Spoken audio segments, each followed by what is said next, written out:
राधा स्वामी जी।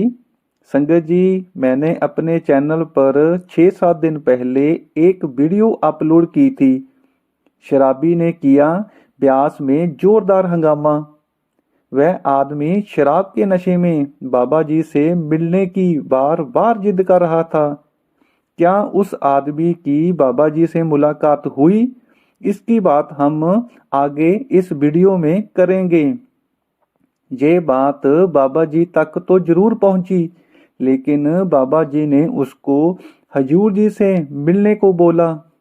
बाबा जी ने हजूर जी से मिलने को क्यों बोला? हजूर जी ने उस आदमी को क्या उपदेश दिया? उस आदमी ने हजूर जी से क्या क्या सवाल पूछे? हजूर जी ने उसका क्या उत्तर दिया? उस आदमी ने हजूर जी से मिलने के बाद क्या कहा? इन सभी के बारे में बात हम आगे इस वीडियो में करेंगे। संगत जी, पहले मेरी आप सभी से विनती है, अगर आपने पहले वाली वीडियो अभी तक नहीं देखी तो आप चैनल पर जाकर जरूर देखें, क्योंकि उसे देखने के बाद ही पता चलेगा कि उस आदमी ने शराब के नशे में क्या क्या हंगामा किया था, बाबा जी से क्यों मिलना चाहता था और उस वक्त सेवादारों ने उसे क्या जवाब दिया था। मैं उसका लिंक इस वीडियो के डिस्क्रिप्शन में भी दे दूंगा। आप वहां पर जाकर भी देख सकते हो जी। संगत जी, दूसरी बेनती आपसे ये है कि आप वीडियो को देखते देखते चैनल को सब्सक्राइब जरूर कर दें और वीडियो को लाइक भी कर दें और कमेंट बॉक्स में मैसेज कर कर यह जरूर बताना कि आप ये वीडियो कहाँ से देख रहे हो जी। अब बात करते हैं उस शराबी की मुलाकात हजूर जी से कैसे हुई। पिछली वीडियो में लास्ट में मैंने बताया था, कुछ सेवादार आए, उन्होंने उसके घर फोन किया और घर वालों को इसको ले जाने की बात कही और फिर उस आदमी को भी अपने साथ दफ्तर ले गए। शाम को उसके परिवार वाले उसको लेने आए तो सेवादारों ने उसे बोला था कि कल तुम अपने साथी सत्संगियों के साथ और जब तुम शराब के नशे में ना हो तब ब्यास आ जाना। अगले दिन जब उस आदमी को होश आया तो उसे अपनी गलती का एहसास भी हुआ। वह बाबा जी से माफी भी मांगना चाहता था। इसलिए वह आदमी अपने साथी सत्संगियों के साथ अगले दिन जैसा सेवादारों ने बोला था वैसे ब्यास आ गया। उसने आने के बाद सबसे पहले सेवादारों से माफी मांगी। अब इस बात का बाबा जी को भी पता चल चुका था। उस आदमी ने सेवादारों से फिर बेनती की, मैं बाबा जी से मिलना चाहता हूँ। फिर सेवादारों ने ये बात बाबा जी तक पहुंचाई। बाबा जी ने कुछ समय के लिए सोचा और फिर सेवादारों को बोला, अब इनकी जिम्मेवारी हजूर जी की है, आप इनको हजूर जी के पास ले जाएं। आगे का ये रूहानी सफर हजूर जी के साथ ही तय करेंगे। अब बाबा जी ने कुछ समय के लिए ऐसा क्यों सोचा, उस आदमी को हजूर जी के पास क्यों भेजा, इसके पीछे क्या रमज थी, ये तो बाबा जी ही जानते हैं। फिर सेवादार हजूर जी के पास गए और बाबा जी ने जैसे जैसे बोला था वह सारी बात हजूर जी को बताई। हजूर जी कभी भी बाबा जी की बात को इग्नोर नहीं करते। हजूर जी ने बोला, आप उस आदमी को अभी ले आओ।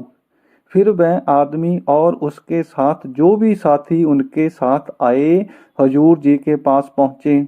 उस आदमी ने हजूर जी के पास पहुंचते ही सबसे पहले उस दिन जो गलती की थी उसकी माफी मांगी।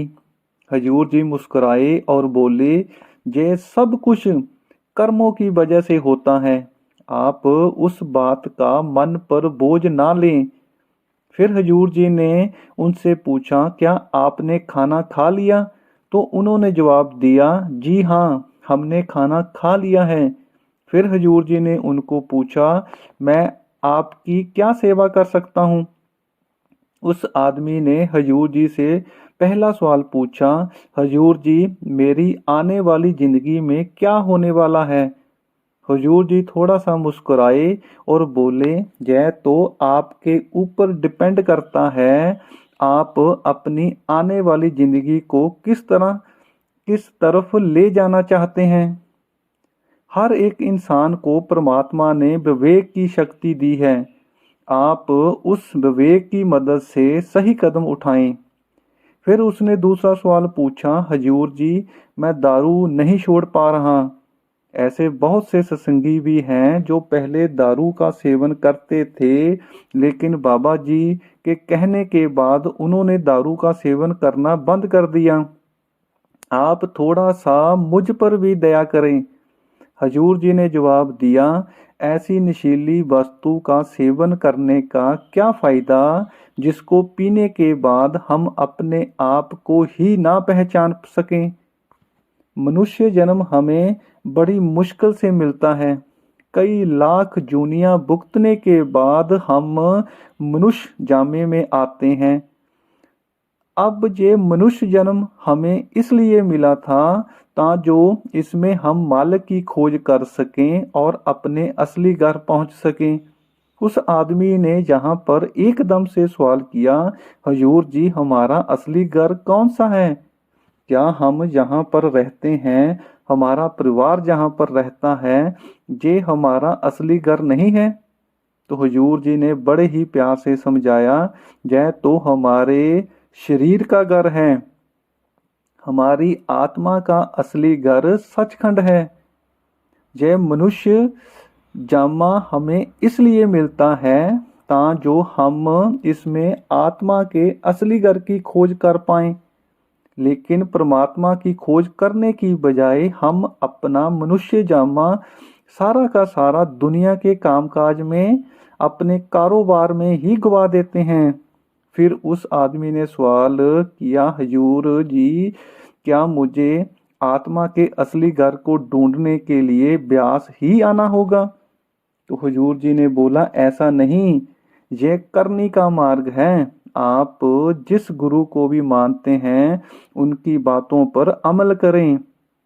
वह जो भी आपको बोलते हैं उस पर चलना सीखें। बस इस बात का ध्यान रखना है, खोज अपने शरीर के अंदर ही करनी है, बाहर आपको कुछ हासिल नहीं होगा। फिर उस आदमी ने बोला, हजूर जी, मैंने अभी तक किसी भी गुरु की धारणा नहीं की है, क्या मैं आपसे नामदान ले सकता हूँ?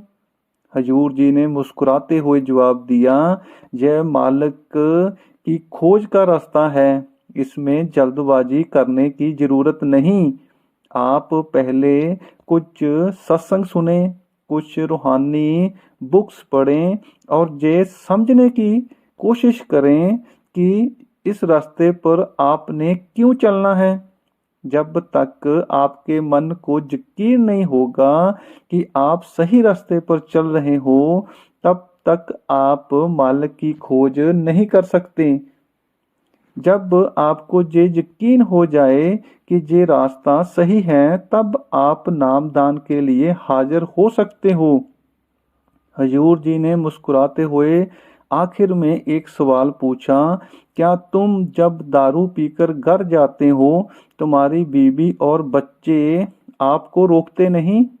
उस आदमी ने बोला, हजूर जी, असल में मेरा परिवार मेरी इस आदत से बहुत परेशान है। बच्चों ने तो यहाँ तक बोल दिया था, पापा, अगर आप इस बार दारू पीकर आए तो हम आगे आपसे कभी बात नहीं करेंगे।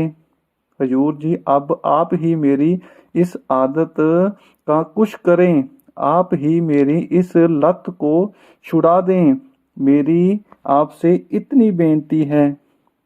संगत जी, सभी बातें हजूर जी और उस आदमी की मुलाकात के समय हुई। अब हमें ये मालूम नहीं इसमें परमात्मा की क्या मौज थी। उस आदमी का दारू पीकर ब्यास में आना, जोर जोर से बाबा जी से मिलने की विनती करना। बाबा जी का ये कहना इसकी जिम्मेवारी हजूर जी की है। इसके रूहानी रास्ते का साथी आगे हजूर जी हैं। हो सकता है दारू एक बहाना ही हो, क्योंकि गुरु अपने शिष्य को ढूंढने का कोई ना कोई बहाना बना ही लेता है। संगत जी, वीडियो में बस इतना ही। अगर आपको ये वीडियो अच्छी लगी, आप इस चैनल को सब्सक्राइब जरूर कर दें और वीडियो को लाइक भी कर दें और कमेंट बॉक्स में ज़रूर बताना कि आप ये वीडियो कहाँ से देख रहे हों। राधा स्वामी जी।